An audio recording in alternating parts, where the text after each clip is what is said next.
Saudara-saudari terkasih di dalam Tuhan Yesus Kristus, semoga kita semua dalam keadaan sehat bersama keluarga. Saat ini marilah kita mendengarkan bacaan kitab suci dan renungan harian Jumat 19 Maret tahun 2021. Bacaan pertama. Bacaan dari kitab kedua Samuel. Pada suatu malam, datanglah firman Tuhan kepada Natan, "Pergilah, katakanlah kepada hambaku Daud, beginilah firman Tuhan, apabila umurmu sudah genap dan engkau telah mendapat istirahat bersama nenek moyangmu, aku akan membangkitkan keturunanmu yang kemudian, anak kandungmu, dan aku akan mengokohkan kerajaannya.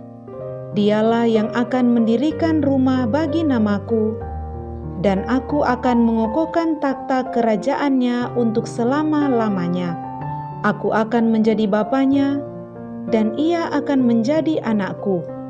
Keluarga dan kerajaanmu akan kokoh untuk selama-lamanya di hadapanku. Takhtamu akan kokoh untuk selama-lamanya." Demikianlah sabda Tuhan. Syukur kepada Allah. Bacaan kedua. Bacaan dari surat Rasul Paulus kepada jemaat di Roma. Saudara-saudara, bukan karena hukum Taurat, Abraham dan keturunannya diberi janji bahwa mereka akan memiliki dunia, tetapi karena kebenaran atas dasar iman. Kebenaran yang berdasarkan iman itu merupakan kasih karunia belaka. Maka janji kepada Abraham itu berlaku bagi semua keturunannya, bukan hanya bagi mereka yang hidup dari hukum Taurat, tetapi juga bagi mereka yang hidup dari iman Abraham. Sebab di hadapan Allah, Abraham adalah bapa kita semua. Seperti ada tertulis, "Engkau telah kutetapkan menjadi bapa banyak bangsa." Kepada Allah itulah Abraham percaya, yaitu Allah yang menghidupkan orang mati dan yang dengan firman-Nya menciptakan yang tidak ada menjadi ada. Sebab sekalipun tidak ada dasar untuk berharap, namun Abraham berharap juga dan percaya bahwa ia akan menjadi bapa banyak bangsa. Sebab Allah telah berfirman kepadanya, "Begitu banyaklah nanti keturunanmu." Dan hal itu diperhitungkan kepadanya sebagai kebenaran. Demikianlah sabda Tuhan. Syukur kepada Allah. Bacaan Injil. Inilah Injil Yesus Kristus menurut Matius. Dimuliakanlah Tuhan.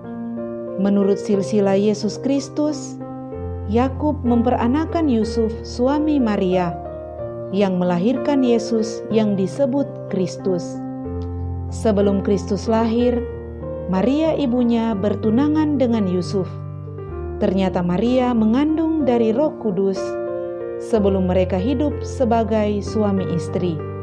Karena Yusuf suaminya seorang yang tulus hati dan tidak mau mencemarkan nama istrinya di muka umum, ia bermaksud menceraikannya dengan diam-diam.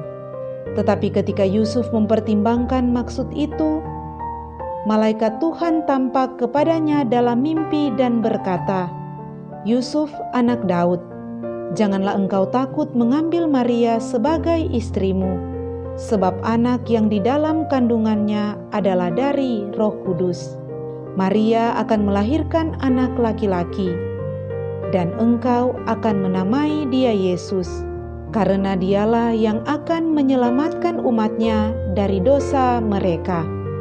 Sesudah bangun dari tidurnya, Yusuf berbuat seperti yang diperintahkan malaikat Tuhan itu kepadanya.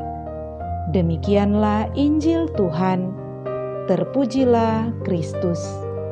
Saudara-saudari terkasih di dalam Tuhan Yesus Kristus, renungan kita di saat ini diberi judul Tulus dan Taat Seperti Yusuf. Saudara-saudari terkasih, pada hari ini kita merayakan Hari Raya Santo Yusuf, suami Bunda Maria. Kisahnya mungkin tidak terlalu banyak dalam kitab suci, namun kisah yang singkat itu sudah dapat menggambarkan siapakah sosok Santo Yusuf ini. Yusuf terlahir dari garis keturunan Raja Daud. Walaupun merupakan keturunan Raja Daud, namun Yusuf bukan seorang raja yang memiliki singgasana kerajaan serta wilayah kekuasaan yang luas. Yusuf justru tampil sebagai pemimpin, sebagai orang yang sederhana, rendah hati, namun taat kepada Allah. Dalam bacaan Injil kita hari ini, diceritakan bahwa sewaktu Yusuf bertunangan dengan Maria, Yusuf mengetahui bahwa Maria sudah mengandung. Karena Yusuf adalah seorang yang tulus hati, dengan diam-diam ia hendak menceraikan Maria. Ia hendak melakukan hal tersebut supaya tidak mendatangkan hukuman dan cemoohan kepada Maria. Inilah tindakan ketulusan hati Santo Yusuf. Namun, pada saat Yusuf sedang mempertimbangkan hal itu, dalam mimpi, malaikat Tuhan berkata kepadanya, "Yusuf, anak Daud, janganlah engkau takut mengambil Maria sebagai istrimu, sebab anak yang di dalam kandungannya adalah dari Roh Kudus. Maria akan melahirkan anak laki-laki, dan engkau akan menamai dia Yesus, karena dialah yang akan menyelamatkan umatnya dari dosa mereka." Dan tanpa banyak bertanya, tanpa banyak keraguan, Yusuf pun melakukan seperti apa yang Allah perintahkan. Tindakan Yusuf ini adalah tindakan yang sangat berkenan kepada Allah. Ia lebih mendengarkan apa yang dikehendaki Allah daripada semua yang ada dalam pikiran dan hatinya.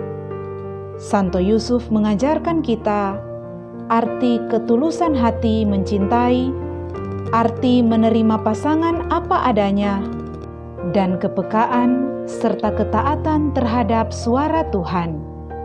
Saudara-saudari terkasih, ketulusan hati dan kepekaan akan suara Tuhan inilah yang memampukan Yusuf turut berpartisipasi dalam karya keselamatan Allah dalam diri Tuhan Yesus.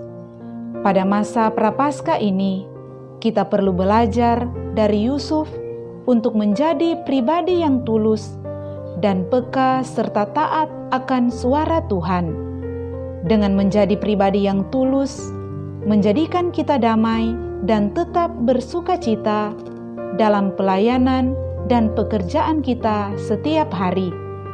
Dengan menjadi pribadi yang peka dan taat akan bisikan dan suara Tuhan, menjadikan segala yang kita lakukan senantiasa dibimbing oleh Tuhan.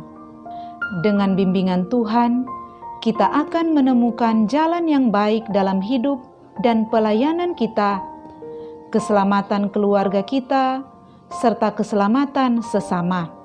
Oleh karena itu, marilah kita menyiapkan diri kita untuk menyambut peringatan wafat dan kebangkitan Tuhan Yesus dengan menjadi pribadi yang tulus hati serta pendengar dan taat akan suara Tuhan. Marilah berdoa. Ya Tuhan Allah, pada hari ini kami hendak mengenang Santo Yusuf. Ia sungguh seorang kepala keluarga yang tulus hati serta taat kepadamu.